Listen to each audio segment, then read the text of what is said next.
Over the last year, we have witnessed what is the greatest crime of the 21st century. And perversely, it's a crime that has been meticulously documented and presented to us by the people who are carrying it out. We at Al Jazeera have collated all that evidence, packaged it. What it reveals is truly shocking. We focus on the town of Kibbutz Ghaza, which is a small town of about 13,000 people. The Israeli army enters this town just after Christmas. It's emptied of people, and they simply destroy it. And they record themselves doing it. They post before and after videos, and the town is entirely flattened. There is no precedent for this in the whole history of the Israeli army. We have become addicted to explosions. The willful destruction of civilian property for punitive reasons, or even perhaps to create a buffer strip, is illegal. You can't do that. It's against international law. And they're doing it, and they're recording it, and they're putting it on Facebook.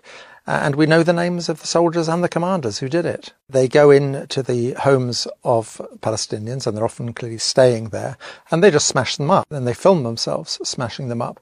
They also delight in going through women's underwear drawers, and this is a sort of recurring obsession. You have to see Israeli soldier videos in the context of the broader output of Israeli society. If you gave me a button to just erase Gaza, every single living being in Gaza would no longer be living tomorrow, I would press it in a second. I would press it right now. Give me that button and press it right now. There you go. And I think most Israelis would.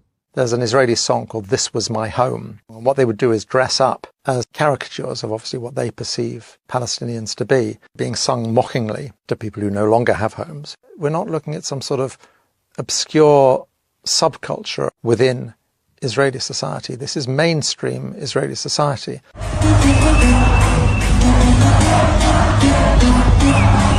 When people tell you who they are, believe them. It's an entire nation out there that is responsible. And we will fight until we break their backbone. 972 magazine carried a story about how the Israelis were using AI, artificial intelligence, for targeting. Essentially, they had a problem. They wanted a rate of strikes in the Gaza Strip, which human computation couldn't keep up with. They needed to use AI to identify these targets. They're using people's phones and their social media, any information at all they can scrape about them, and then they track them through their phones. So who are they talking to on their phone? Who are they simply near as they're carrying their phones around? And they have a little league table. And if you accumulate enough points, you can be killed. The terrifying thing is, how do you kill them? Where do you kill them? And they reached the calculation that it's much easier to kill people when they're at home, which is where the second bit of software kicks in, which is called Where's Daddy? The naming is indicative of a fairly dark sense of humour. They track you. Once Daddy is home, they can kill you. And of course, along with anyone else who is in the house as well. It's astonishing what Israeli soldiers do put on film, but that raises the question of what they don't put on film. You very rarely see them actually fighting. Every now and then you'll see them all firing their guns, but usually pretty clear there's no incoming. On the other hand, what you see a great deal of is them dressing up in women's underwear. Has Israel managed to destroy Hamas? I would point to a really simple, common sense thing.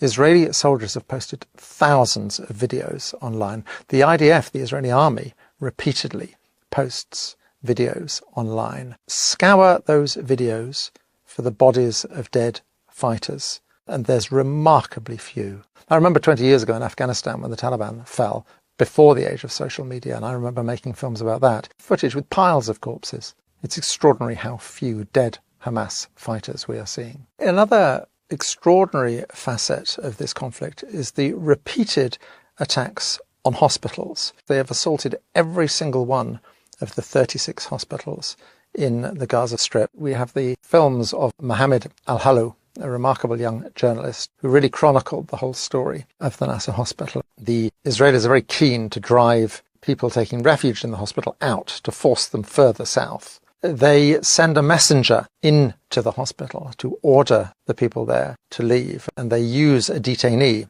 and they've made it quite clear to him. They know who his mother is, where she is, and that she will be killed if he does not return. So he does return. They send him back because the people still aren't leaving. People aren't leaving because they don't trust the Israelis. One of the few people who does leave is his mother. She follows him out with a small group of other people, and he's killed in front of her eyes, having used him as a messenger, as a human shield, effectively. They simply shoot him. They shoot him 3 times in front of her eyes and kill him.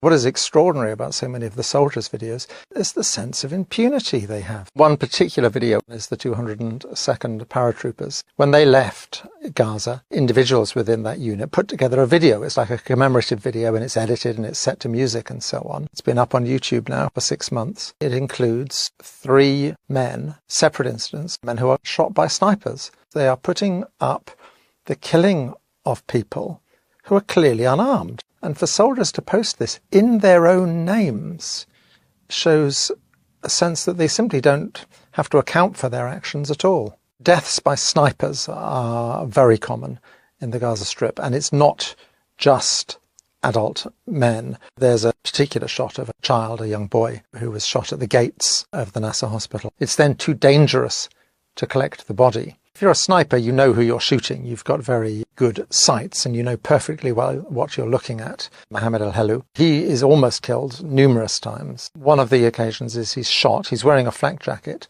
They've actually managed to hit the thing that says press. One of the dreadful things about working as a journalist and as a human rights worker during this conflict, not only do you not have sort of immunity, as it were, you are positively a target. Detainees are clearly abused when they are first taken prisoner. We've all seen the images of them stripped to their underwear. It's clearly designed to humiliate. We gathered accounts in the Gaza Strip of people being beaten. We have a picture of one man who had a Star of David carved into his back. In a way, for many, this is just a prelude to when they're taken into Israel, to these detention centers. In our film, we have one grotesque eyewitness account of a dog being used to rape someone. لفجأة جردوه من ملابسه السفلية.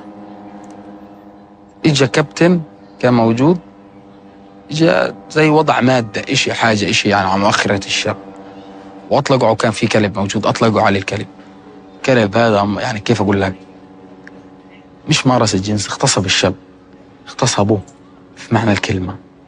UN report at the end of June identified 53 individuals who have been killed in Israeli detention. There's a report on Israel's Channel 13 broadcasting to the world, advertising the fact, celebrating the fact that these men spend 24 hours in complete darkness with a single hole for a toilet, in handcuffs, chained together with leg cuffs. The whole focus of the report is clearly the Israeli public, and what they're trying to stress is how badly these people are being treated, because clearly the political issue within Israel is whether they're not being treated badly enough.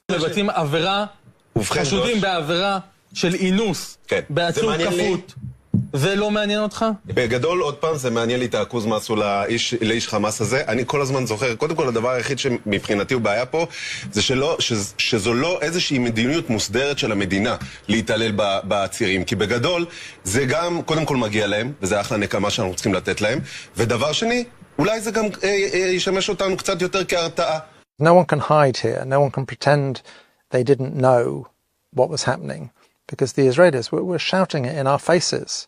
The double standards of Western media, of Western politicians, are just breathtaking. I mean, you just have to look at David Lammy and Keir Starmer's response to the Iranian attack on Israel, which didn't actually kill anyone. I utterly condemn this attempt by the Iranian regime to harm innocent Israelis. And they were straight to the lectern condemning it in a way that they have not condemned the Israelis, who have killed over 40,000 people. It's quite clear that the lives of one group of people are worth more than the lives of another group of people.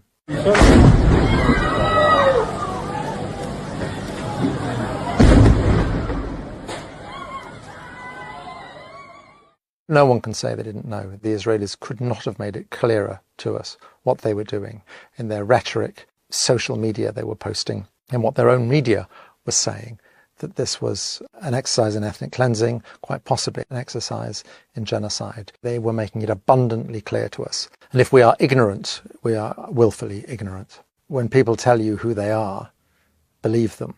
And the Israelis have certainly told us who they are over the last year. The experience of the last year is testimony to the inadequacy of traditional media in the West, which seems simply to be unable to tell this story as it really is. And it highlights more than ever the need for independent media outlets like Double Down News. And I would urge you to support Double Down News on Patreon.